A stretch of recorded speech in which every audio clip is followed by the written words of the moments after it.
हरे कृष्णा। अहोई अष्टमी व्रत कथा। माता यह व्रत अपनी संतान की खुशी और उनकी दीर्घायु के लिए करती है। कार्तिक कृष्ण अष्टमी को यह व्रत रखा जाता है और इस व्रत में अहोई माता की पूजा की जाती है। साथ ही पूजा में अहोई अष्टमी के व्रत कथा का पाठ किया जाता है। अहोई अष्टमी के व्रत में इस कथा का पाठ करने से संतान दीर्घायु और स्वस्थ रहती है। अहोई अष्टमी का व्रत रखने वाली माताओं के लिए पूजा में व्रत कथा का पाठ करना बेहद महत्वपूर्ण होता है। ऐसी मान्यता है कि पूजा में व्रत कथा का पाठ करने से आपका व्रत पूर्ण हो जाता है। आइए आपको बताते हैं अहोई अष्टमी की संपूर्ण व्रत कथा। एक साहूकार था जिसके 7 बेटे और 7 बहुएं थी। दिवाली से पहले कार्तिक अष्टमी को सातों बहुएं अपनी इकलौती ननद के साथ जंगल में जाकर खदान में मिट्टी खोद रही थी। वहाँ शाहू की मांद थी। मिट्टी खोदते समय ननद के हाथ से शाहू का बच्चा मर गया। इससे शाहू माता बहुत नाराज हो गई और बोली, मैं तो तेरी कोख बांधूंगी। तब ननद अपनी सातों भाभियों से बोली, तुम में से कोई अपनी कोख बंधवा लो। सभी भाभियों ने अपनी कोख बंधवाने से इनकार कर दिया, परंतु छोटी भाभी सोचने लगी कि अगर मैंने कोख नहीं बंधवाई तो सासू जी नाराज होगी। यह सोचकर ननद के बदले में छोटी भाभी ने अपनी कोख बंधवा ली। अब उसके जो भी बच्चा होता वह 7 दिन का होकर मर जाता। यह बात उसने एक दिन पंडित को बुलाकर पूछी कि मेरी संतान 7वें दिन क्यों मर जाती है। तब पंडित ने कहा, तुम सुरही गाय की सेवा करो। सुरही गाय शाहू माता की भाईली है, वह तेरी कोख खुलवा देगी, तब तेरा बच्चा जिएगा। अब वह बहुत जल्दी उठकर चुपचाप सुरही गाय के नीचे साफ सफाई कराती। सुरही गाय ने सोचा, रोज उठकर कौन मेरी सेवा कर रहा है, सो आज देखूंगी।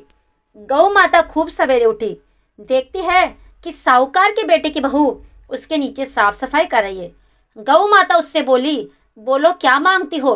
साहूकार की बोली, शाहू माता तुम्हारी भाईली है और उसने मेरी कोख बांध रखी है, सो मेरी कोख खुलवा दो। गौ माता ने कहा, अच्छा ठीक है। अब तो गौ माता समुद्र पर साहूकार की बहू को अपनी भाईली के पास लेकर चल पड़ी। रास्ते में कड़ी धूप थी, सो वह दोनों एक पेड़ के नीचे बैठ गई। थोड़ी देर में एक सांप आया। उसी पेड़ पर गरुड़ पंखनी का एक बच्चा था। सांप उसको डसने लगा।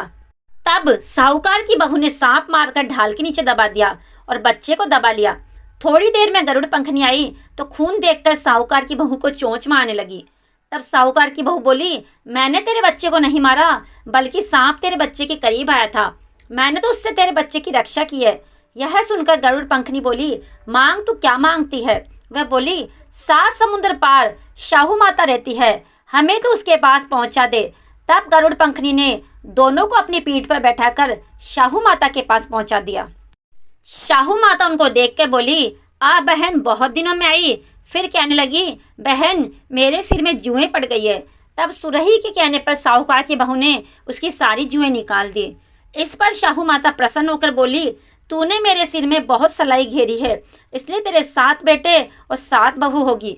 वह बोली, मेरे तो एक भी बेटा नहीं है, 7 बेटे कहाँ से होंगे। शाहू माता बोली, वचन दिया है। तब साहूकार की बहू बोली, मेरी कोख तो तुम्हारे पास बंद पड़ी है। यह सुन शाहू माता बोली, तूने तो मुझे ठग लिया। जा, तेरे घर पर तुझे 7 बहुएं मिलेगी, तू जाकर उजमन करियो। 7 अहोई बनाकर 7 कढ़ाई करियो। वह लौटकर घर आई तो वह देखा कि 7 बहू और 7 बेटे बैठे थे। वह बहुत खुश हो गई। हे अहोई माता, जैसे साहूकार की बहू को खुशियाँ दी, वैसे सबके जीवन को खुशियों से भर देना। और कहानी कहने वाले, सुनने वाले और हुंकारा भरने वाले सभी पर अपनी कृपा दृष्टि बनाए रखना और सभी की संतान को स्वस्थ और लंबी उम्र प्रदान करना। जय हो अहोई माता की। इसके बाद विनायक जी की कहानी अवश्य सुने। एक गांव में माँ बेटी रहती थी। एक दिन वे अपनी माँ से कहने लगी कि गांव के सब लोग गणेश मेला देखने जा रहे हैं, मैं भी मेला देखने जाऊंगी। माँ ने कहा कि वहाँ बहुत भीड़ होगी, कहीं गिर जाओगी तो चोट लगेगी। लड़की ने माँ की बात नहीं सुनी और मेला देखने चले गई। माँ ने जाने से पहले बेटी को 2 लड्डू दिए और एक घंटी में पानी दिया। माँ ने कहा कि एक लड्डू तो गणेश जी को खिला देना और थोड़ा पानी पिला देना, दूसरा लड्डू तुम खा लेना और बच्चा पानी भी पी लेना। लड़की मेले में चली गई। मेला खत्म होने पर सभी गांव वाले वापस आ गए, लेकिन लड़की वापस नहीं आई। लड़की मेले में गणेश जी के पास बैठ गई और कहने लगी, एक लड्डू और पानी गणेश जी तुम्हारे लिए और एक लड्डू और बाकी बचा पानी मेरे लिए। इस तरह कहते कहते सारी रात बीत गई। गणेश जी ये सोचने लगे कि अगर मैंने ये लड्डू और पानी नहीं पिया तो ये अपने घर नहीं जाएगी। यह सोच कर गणेश जी एक लड़के के वेश में आए, उससे एक लड्डू लेकर खा लिया और साथ ही थोड़ा पानी भी पी लिया। फिर कहने लगे, मांगो, तुम क्या मांगती हो? लड़की मन में सोचने लगी कि क्या मांगू, अन्न मांगू या धन मांगू, या अपने लिए अच्छा वर मांगू, या खेत मांगू, या महल मांगू। वह मन में सोच रही थी तो गणेश जी उसके मन की बात को जान गए। वह लड़की से बोले कि तुम अपने घर जाओ और तुमने जो भी मन में सोचा वह सब तुम्हें मिलेगा। लड़की घर पहुंची तो माँ ने पूछा, इतनी देर कैसे हो गई? बेटी ने कहा, आपने जैसा कहा था वैसा मैंने किया है। और देखते ही देख जो भी लड़की ने सोचा था वह सब कुछ उसको मिल गया। हे गणेश जी महाराज, जैसा आपने उस लड़की को दिया वैसा सबको देना। कहता न सुनता न हुकार भरता, आपके सारे परिवार को देना। अगर आपको वीडियो पसंद आई तो वीडियो को लाइक अवश्य करें और चैनल को सब्सक्राइब करना ना भूलें और कमेंट बॉक्स में राधे राधे अवश्य